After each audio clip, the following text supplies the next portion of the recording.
तो इस टॉपिक में हम लोग सेकेंड ऑर्डर ले रहे हैं और उसके करस्पॉन्डिंग हमने ट्रांसफर फंक्शन लिखा C S by R S, let this F S equal to this, and यहाँ पे हम लोग ओमेगा एन स्क्वायर कॉमन ले रहे हैं। कॉमन लेने के बाद put S equal to J omega, यहाँ पुट करने के बाद हम लोग को ये मिला कॉम्प्लेक्स नंबर में।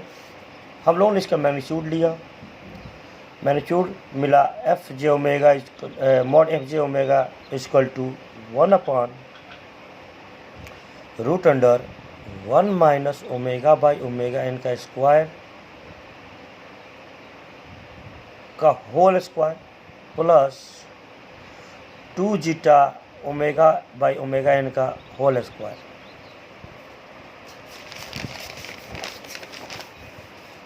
इसके बाद एट ओमेगा इक्वल टू 0 पे मैग्नीट्यूड कितना आएगा, 1 आएगा। Text another point omega equal to infinite पे एफ जे ओमेगा कितना आया, 0 आया।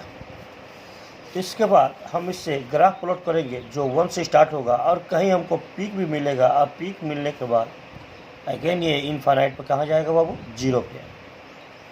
0 पे जाने के बाद जिस फ्रीक्वेंसी पर ये वैल्यू मैक्सिमम वैल्यू मिलता है उसको हम बोलते हैं रेजोनेंट फ्रीक्वेंसी। इस फ्रीक्वेंसी के कोरस्पॉन्डिंग जो मैग्नीट्यूड मैक्सिमम मैग्नीट्यूड मिलता है उसको हम लोग बोलते हैं peak resonance, denoted by M R. Again bandwidth find करना है हम लोग को। बैंडविड्थ निकालने के लिए हम मैग्नीट्यूड को क्या करते हैं बाबू, इक्वल टू 1/√2 के इक्वल कर देते हैं। Magnitude equal to 1/√2 at that frequency is known as cut off frequency या bandwidth. Now magnitude in dB value निकालने के लिए हम क्या करते हैं, उस मैग्नीट्यूड का 20 लॉग ले लेते हैं। क्या ले लेते हैं, 20 लॉग। इसके बाद अब यहाँ पे हम पैरामीटर निकालते हैं। तो सबसे पहला पैरामीटर है बाबू रेजोनेंट फ्रीक्वेंसी।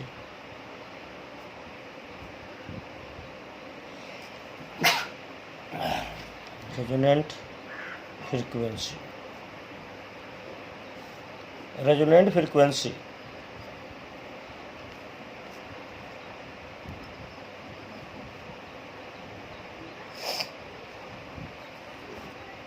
वो फ्रीक्वेंसी होता है जिसके कोरस्पॉन्डिंग मैग्नीट्यूड क्या होता है बाबू, मैक्सिमम होता है।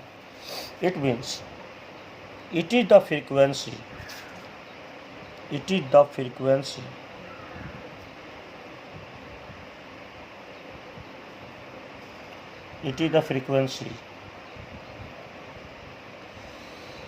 at which the magnitude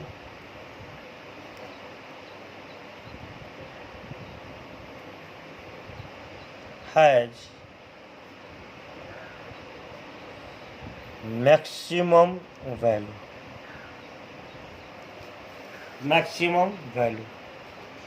So from equation 2 magnitude is equal to 1/√1 minus omega by omega N का होल स्क्वायर, अगेन टोटल का whole square, plus 2 zeta omega by omega N का whole square. तो for maximum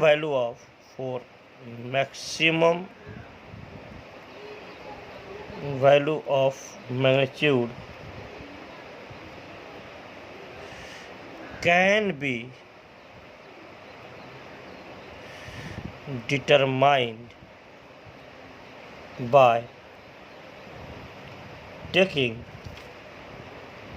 differential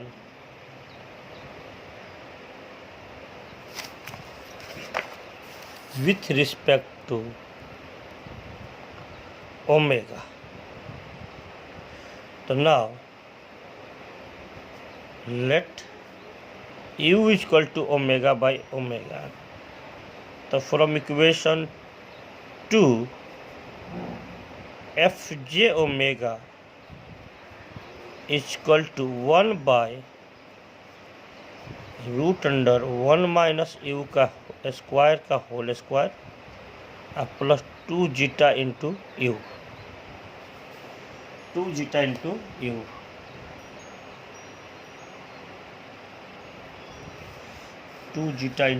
you. Differentiate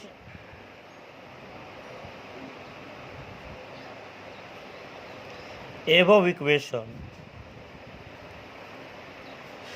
with respect to u. क्यों u? क्योंकि u equal to है omega, यहाँ से निकालोगे तो d you equal to d omega आ जाएगा, इसलिए यू के रिस्पेक्ट में हम डिफ्रेंशिएट कर सकते हैं। यहाँ पे अब इसको लिखेगा D F J omega magnitude में by D you equal to D by D U, और इसको लिखेंगे तो बाबू इसको ऐसे लिख सकते हैं 1 माइनस यू स्क्वायर का whole square plus 2 zeta U का होल स्क्वायर के पावर माइनस हाफ लिख सकते हैं। इसके बाद अब इसको डिफ्रेंशिएट करो तो आएगा -1/2, ऐसे करते हैं डी बाई डी एक्स के पावर एक्स के power N equal to N X के पावर एन माइनस 1। तो यहाँ आ जाएगा -1/2 1 माइनस यू का whole square plus 2 zeta U का होल स्क्वायर के पावर -1/2 -1। इसको अंदर वाला करोगे तो ये मिलेगा 2 into 1 minus U square into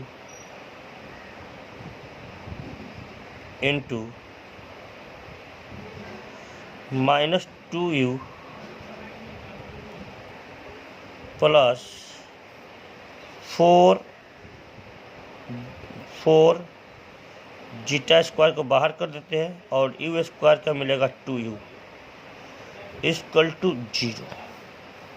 तो यहाँ से मिला हम लोगों को बाबू -1/2, ये मिलेगा 1 माइनस यू स्क्वायर का whole square plus 2 zeta U का होल स्क्वायर का पावर -3/2, और ये मिलेगा -4u into 1 minus U square plus 8 zeta square into U equal to 0।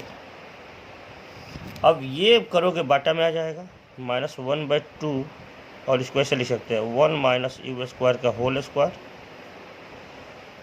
Plus 2 zeta U का होल स्क्वायर का पावर, टोटल का power -3 plus 3/2 not minus into, यहाँ से यू को बाहर कर लेते हैं तो यहाँ से एक यू बाहर हो जाएगा और 4 भी बाहर कर लेते हैं, तो यहाँ से 4u यही लिख देते हैं, और यहाँ क्या बचेगा -1 minus U square plus 2 zeta square equal to 0। अब ये सारा का सारा 0, तो क्या बचेगा ऊपर से बचेगा बाबू -1 minus U square plus 2 zeta square equal to 0।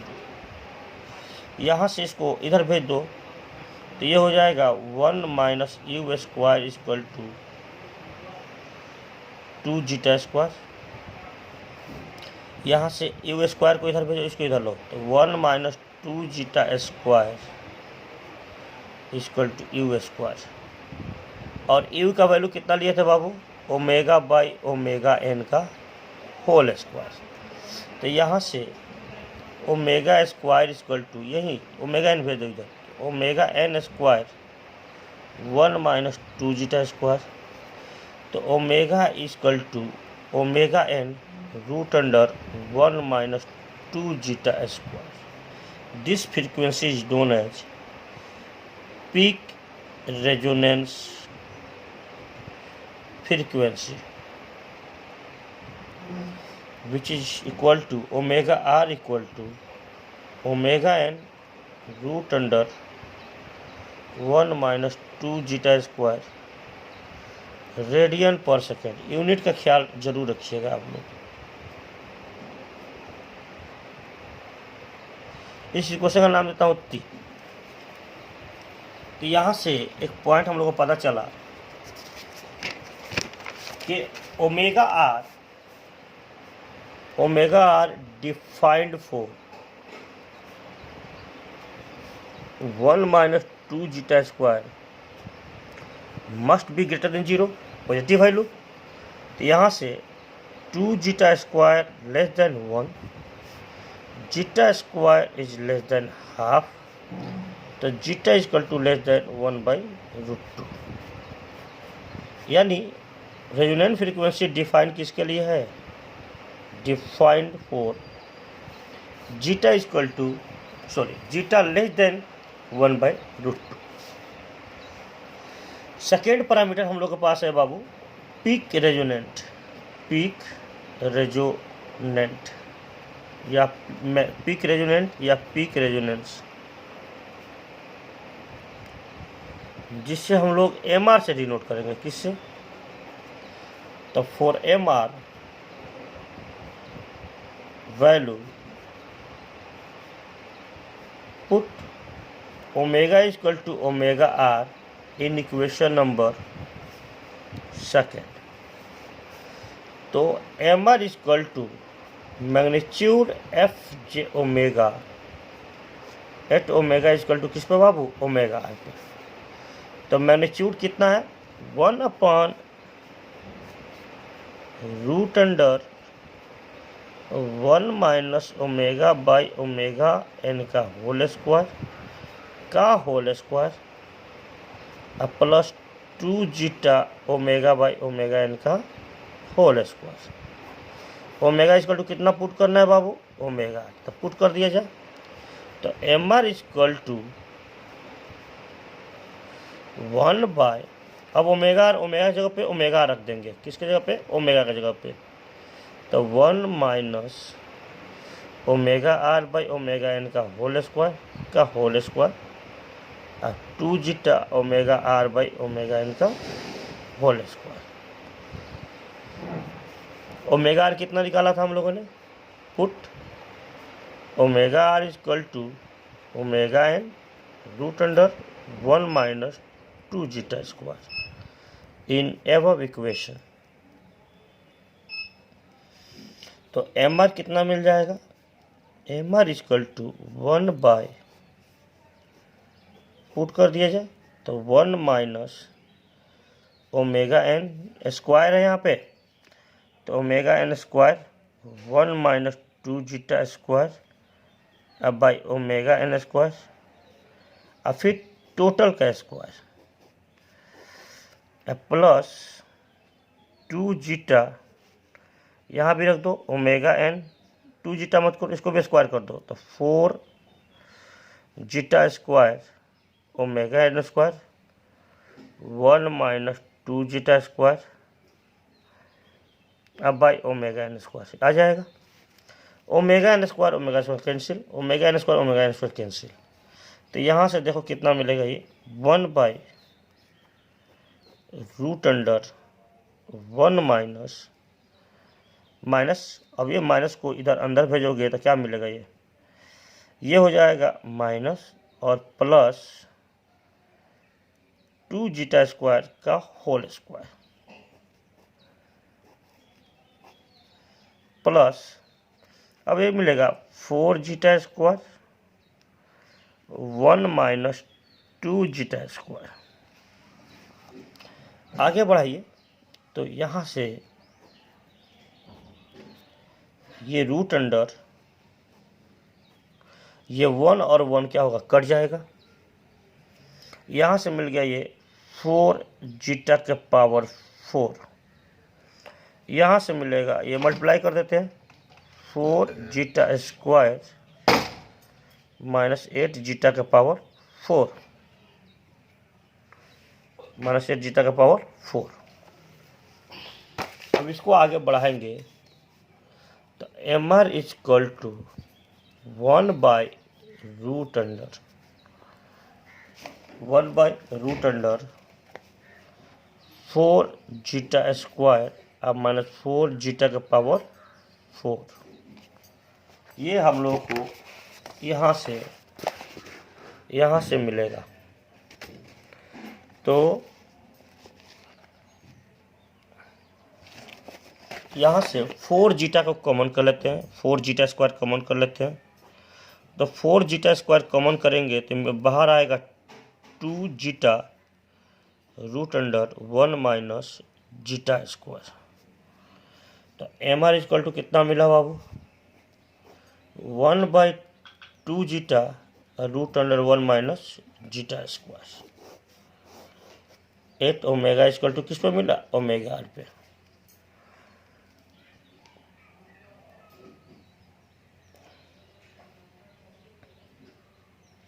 यहाँ तक ठीक है।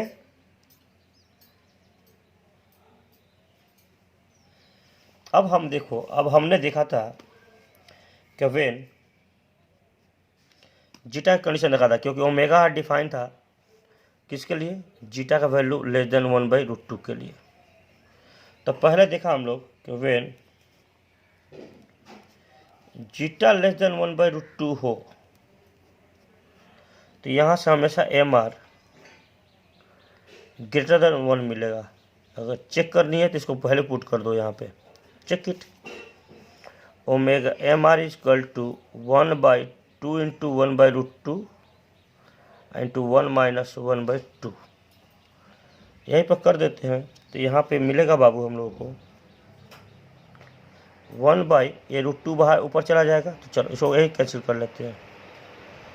1/√2 इंटू 2 इंटू कितना आ जाएगा यहाँ से? 1/2 का रूट। तो 1/2 का रूट मिलेगा। तो देखो ये कैंसिल होकर कितना मिला? That is equal to 1। यानी हमने जीटा इक्वल टू अगर एग्जैक्ट 1/√2 रखा तो एम आर की वैल्यू कितना आया बाबू? 1। तो इसके मतलब है कि जीटा का वैल्यू जब 1/√2 से नीचे रखेंगे, हमेशा छोटा रखेंगे, तो एम आर की वैल्यू हमेशा ग्रेटर देन 1 मिलेगा। लेकिन जब इक्वल टू 1/√2 रखेंगे तो वो मिलेगा एम आर इक्वल टू 1। यहाँ पे इसका पूरा का पूरा डेरिवेशन है। नेक्स्ट है कि अगर जीटा का वैल्यू 1/√2 से बड़ा हो तो क्या होगा? तो चूँकि ओमेगा आर ही डिफाइन नहीं होगा इस वैल्यू पे, तो एम आर की वैल्यू कितना हो जाएगा? Not defined, not defined.